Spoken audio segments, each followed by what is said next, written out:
ఉమ్మడి ఎజెండా, ఉమ్మడి లక్ష్యం, ఉమ్మడిగా పోరాటం చేయండి, ఉద్యమం చేయండి. అలా చేస్తే ప్రభుత్వానికి వస్తా భయపడుతుంది. అంటే ఇక్కడ ఎందుకు కలవడం లేదనేది అర్థమైందా? దూతలుగా ఇబ్బంది, ప్రభుత్వానికి దూతలుగా ఉన్నటువంటి వాళ్ళకి ఇబ్బంది. ఉద్యోగం ఇచ్చి గవర్నమెంట్ వాడికి ఉద్యోగం ఇచ్చింది, దూతగా పనిచేస్తుంది. మరి ఈ పరిస్థితుల్లో మనం చేయాల్సింది ఏమిటంటే చేయవలసిన పద్ధతుల్లో పని మనం చేయాలి. అలా చేయకుండా మనకు ఏది జరగదు. అది ఎలా చేయాలి, ఏం చేస్తే బాగుంటుంది, ఎలా చేస్తే మనం సాధించుకుంటాం. సరే, మరి ఇక్కడ నీవు మాట్లాడుతున్నావు, నీవు మాట్లాడింది నరేంద్ర మోడీకి వినబడుతుందా? అమిత్ షాకి వినబడుతుందా? వినబడదు. మరి చంద్రబాబు నాయుడు వినిపిస్తుందా? వీళ్ళకి ఎవరికి వినపడదు. మరి నువ్వు ఎక్కడ ఎక్కడ ఎక్కడ మాట్లాడాలి? ఎక్కడ మాట్లాడాలి? మరి నీ మనుషులు ఉన్నారు అక్కడ. మరి నీ ఓటుతో ఎవరు గెలిచారు కదా, వాళ్ళు ఏం చేస్తున్నారు? అది మనువాద పార్టీ తరఫున వాళ్ళు గెలిచారు కాబట్టి. మనువాద పార్టీలు అంటే మన జాతి విరోధులు, రాజ్యాంగ విరోధులు, రాజ్యాంగ హక్కులు నష్టం జరుగుతున్నా, దాని మీద దాడులు జరుగుతున్నా నోరు పోసుకుని ఉండేవాళ్ళు.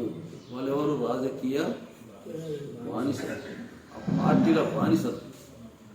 అందు కాబట్టే మరి మొన్న ఎలక్షన్లో మనం ఓట్లు వేసాం కదా, ఇద్దరు ఎమ్మెల్యేలు గెలిచారు కదా ఇక్కడ మన జిల్లాలో. వాళ్ళు అసెంబ్లీకి వెళ్తున్నారా? ఎందుకు వెళ్తాం లేదు? మరి జీవో నెంబర్ 3 కోసం మాట్లాడాలి వద్దా? మాట్లాడాలి కదా. 1500 మంది నాన్ ట్రైబల్స్ ఈ చట్టం, భూములు కాపాడే చట్టం ఎత్తేయాలని చెప్పేసి 1700 మంది సుప్రీంకోర్టు కేసు వేశారు. మీరు అక్కడికి వెళ్ళి మాట్లాడాలో వద్దా? ఎందుకు గెలిచారు? ఎందుకు వెళ్ళరు అసెంబ్లీకి? మీరు అసెంబ్లీకి వెళ్ళడం కోసం నువ్వు ఓటేసావా? నువ్వు సర్పంచ్ ఎక్కడికి వెళ్తాడు? మరి మా అధినేత కోసం అని చెప్పేసి మేము పంచాయతీకి వెళ్ళామంటే ఎలాగా? ఎంపీటీసీకి గెలిచిన వాళ్ళు ఎంపీడీఓ ఆఫీస్కి వెళ్ళకపోతే కదా, మండల పరిషత్కి వెళ్ళాలి కదా. అక్కడ వెళ్ళడం కోసం కదా గెలిపించారు. మరి జెడ్పీటీసీ జిల్లా పరిషత్కి వెళ్తారా లేదా? మరి ఎమ్మెల్యే గెలిచిన వాడు ఎవరికి వెళ్తాడు? వెళ్ళాలో కదా. ఎందుకు వెళ్తాం లేదు? వీళ్ళు పార్టీ బానిసలు, వీళ్ళు మనవాద పార్టీల తరఫున గెలిచినట్టు. వాడు బీఫారంతో పాటు డబ్బులు కూడా ఇచ్చాడు కాబట్టి, ఆ డబ్బులు పంచి గెలిచాడు కాబట్టి, అధినేత అసెంబ్లీకి వెళ్ళవద్దన్నాడు కాబట్టి వీళ్ళు ఎవరికి సేవకులు? వాళ్ళ పార్టీ అధినేతలకు సేవకులు, పార్టీకి సేవకులు తప్ప ప్రజలకి, మన జాతికి సేవకులు కాదు. కాబట్టి వీళ్ళు వెళ్ళడం లేదు. మరి మనం దేనికోసం గెలిపించాం? దేనికోసం గెలిపించాం? ఎందుకు గెలిపించాం? దేని కోటేసి?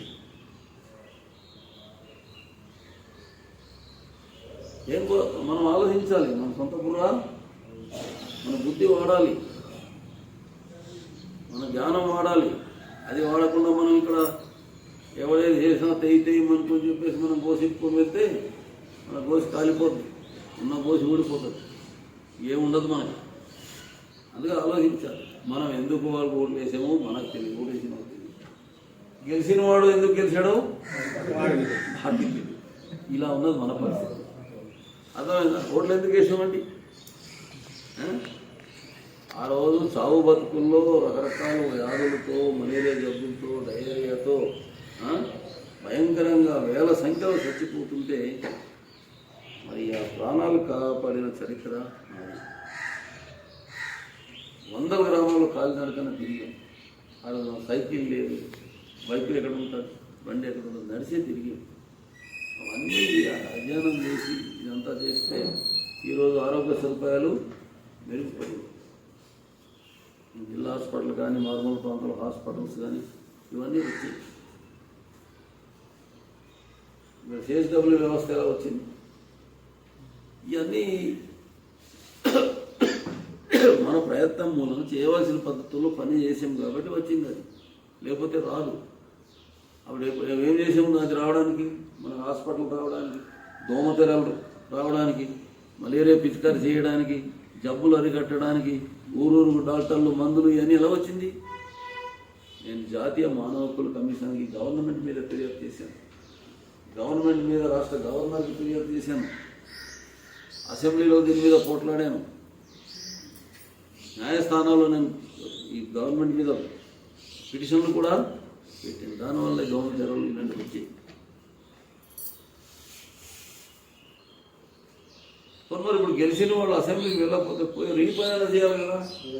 వాళ్ళు ఏ పని ఎలా చేయాలో తెలియదు అంటే వాళ్ళకి అనవసరం, వాళ్ళకి అవసరం లేదు.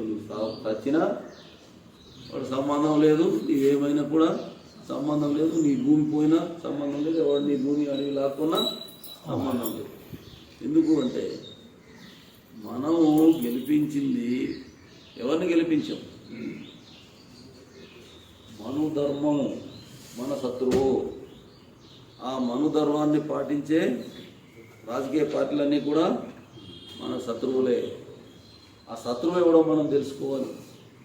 చదవండి ఆ పాంప్లెట్లో, బుక్లెట్లో మొత్తం వివరంగా ఉంది. కాబట్టి మనుధర్మం మన శత్రువు అయిన. మనుధర్మం అంటే ఏంటి? నీకు బడి లేకుండా చేసింది మనుధర్మం, నీకు చదువు లేకుండా చేసింది, నీకు జ్ఞానం లేకుండా చేసింది మనుధర్మం, నీకు ఆస్తి లేకుండా చేసింది మనుధర్మం, వ్యాపారం లేకుండా చేసింది, అసలు నీకు ఏ హక్కు లేకుండా చేసింది, బానిసగా ఉంచింది కూడా మనుధర్మం. ఈ విధంగా మనుధర్మం వలన ఒక ఆదివాసులకు నష్టం జరిగిందా? మనుధర్మం వలన ఆదివాసులకు నష్టం జరగలేదు. ఆదివాసులు మాత్రమే నష్టపోలేదు, మైదాన ప్రాంతంలో ఉన్నటువంటి 52% జనాభా ఉన్నటువంటి బీసీలు కూడా నష్టం జరిగింది. వాళ్ళు కూడా చదువు లేకుండా చేసింది కదా, చదివే హక్కు లేకుండా చేసింది, చదివే హక్కు లేకుండా చేసింది, వ్యాపారం లేకుండా చేసింది. ఇలా బడి నుండి మంచి బతుకు నుంచి వ్యాపారం నుంచి కూడా మనల్ని దూరం చేసింది మనుధర్మం. మరి మనుధర్మాన్ని మేము వ్యతిరేకించాలా వద్దా? దానివల్ల నష్టం జరిగిందా లేదా? ఇలాగ 100% మంది ప్రజలకు నష్టం జరిగింది. కాబట్టి మనుధర్మం ఎంతమంది యొక్క శత్రువు? 190% మంది ప్రజల యొక్క శత్రువు. ఆ విధంగా మనుధర్మం మూలంగా ఈ వ్యవస్థలో ఎవరైతే నష్టపోయారో, మనుధర్మ వ్యవస్థ మూలంగా, మనువాదం మూలంగా, రామవాదం కారణంగా ఎవరైతే నష్టపోయిన వాళ్ళు 190% వాళ్ళే ఎస్టీ, ఎస్సీ, బీసీ, మైనారిటీ. వాళ్ళే మనం ఏమంటున్నాము? బహుజనులు. బహు అంటే ఎక్కువ, బహు అంటే ఎక్కువ. ఈ ఎక్కువ మంది అనే అర్థం ఆలోచన మనకు లేకుండా చేయడం కోసం ఈ ప్రభుత్వాలు ఏం చేశారు? మనకు ఏం పేరు పెట్టింది? బలహీన వర్గాలు అని పేరు. బలహీన వర్గాలు. మన తెలివితేటలు ఎక్కువ కదా, మన జ్ఞానం ఎక్కువ కదా, అందుకే మేము బలహీన వర్గం. మాకు గొర్రె ఇయ్యి, మాకు బర్రె ఇయ్యి, మాకు నీళ్ళు ఇయ్యి, మాకు చిన్న రోడ్డు వెయ్యి. ఇదా నీ బతుకు? ఇదా మన బతుకు? జాతి సంపదలో మనం వాటాదారులు కానంత కాలము మన బతుకు ఇంతే. మేకతోక బెత్తడే. స్వతంత్రం వచ్చి ఎన్ని సంవత్సరాలు అయింది? 78 ఏళ్ళు అయింది. 78 సంవత్సరాల్లో కేంద్ర ప్రభుత్వాలు, రాష్ట్ర ప్రభుత్వాలు కూడా చాలా పథకాలు పెట్టేది కదా. ఏ పథకాలు అది? ఓట్ల కోసం పెట్టిన పథకాలు తప్ప నీ బతుకు బాగు చేయడానికి పెట్టిన పథకాలు కాదు. దీంతో మీరు ఏకీభవిస్తారా? ఓట్ల కోసం పెట్టిన పథకాలు తప్ప మన బతుకులు బాగు చేయడానికి పెట్టిన పథకాలు. ఒకవేళ అదే కరెక్ట్ అనుకుంటే, అదే నిజం అనుకుంటే ఏమయ్యేది? ఇప్పుడు వరకు మన బతుకు మారి ఉండాలి కదా. మన బతుకు మారిందా? ఎక్కడి దాకా ఉన్నది మన బతుకు? గొర్రె తోకతో సమానంగా ఉంది. మేక తోకతో అది పుట్టిన నుంచి ముసిలపై దాకా తోక అంతే కదా. అలాగే ఈ మనువాద ప్రభుత్వాలు అధికారంలో ఉన్నంత కాలం నీ బతుకు మేక తోక ఎత్తడే. కాబట్టి బతుకు మారాలి. బతుకు మారాలంటే మనం ఇప్పుడు దేని మీద బతుకుతున్నాం? ఏ పథకాలు పెట్టినా ఆ పథకాల ద్వారా మన బతుకులు మారాలి. మరి చంద్రబాబు నాయుడు పథకం ఉందా? ఉన్నదా? నరేంద్ర మోడీ పథకం ఉందా? లేదు. మరి పవన్ కళ్యాణ్ పథకం ఉందా? లేదు. మరి జగన్మోహన్ రెడ్డి పథకం ఉందా? ఈ పథకాలు వాడికి కావాలా? వాళ్ళ బంధువులకు కావాలా?